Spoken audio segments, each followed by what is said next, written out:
So,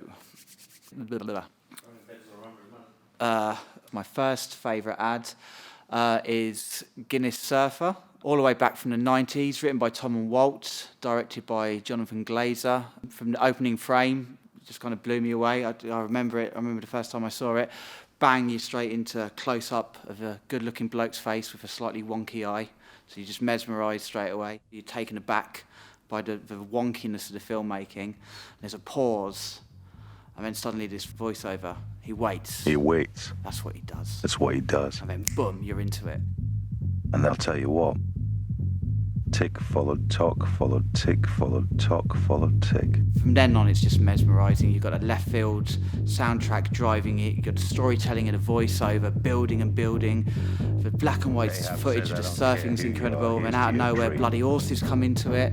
And it's just all happening, and you're completely mesmerised. And in the back of your head, you're going, what am I watching? What's this for? It's like nothing I've ever seen before. And it kind of culminates in kind of the victory of the guy surfing the wave. And then the music cuts out, which is surprising in itself again, and you're just left watching the kind of euphoria of these surfers all kind of celebrating. And you're still trying to work out, what the bloody hell am I watching? What product could it be for? And you're waiting, and then suddenly the voiceover kicks back in with the line, Here's to waiting. And then boom, we cut to a pack shot, and it's a close-up of a pint of Guinness with that wonderfully written line, good things come to those who... ... You know, and they're so cool they don't even have to say it, because it's just been said all the way through the ad. So for the second ad I wish I made, I've picked a Nike ad, Park Life, written by Tony Malcolm and Guy Moore, and directed again by Jonathan Glazer. The beginning of it is something that draws you straight in. I think the opening shot is the cracking and the breaking of an egg. Get nothing but football, morning, noon and night. And the bloke goes, shut up! Shut up. And then wallop, we're straight into it. Hackney Marshes, the home of Sunday League.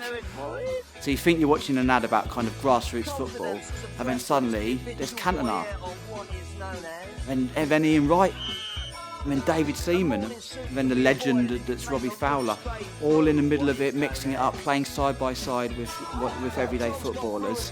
You know, at that point, I don't think I'd ever seen anything like that before. Like, you know, legendary players down with the grassroots lads. And then over the top, there's Blur's Park Life banging out the speakers, and it's just kind of anthemic and cool, and it's really, really British.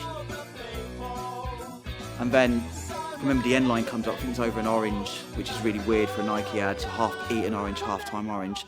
And it just simply says, whatever league you're in, just do it, which is genius. It made you kind of go, I don't have to be a superstar to lace up these boots. I can get out there and I can play my game for whatever league I'm in. You know, and there's a bit at the back of your mind going, yeah, I'm rubbish, but I could still be Robbie Fowler one day.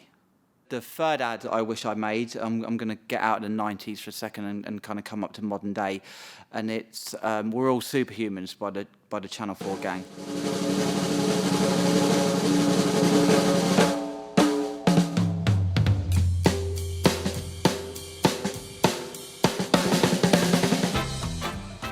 It's like a 3-minute film, which in itself is, you know, really hard to pull off, but a 3-minute celebration of ability.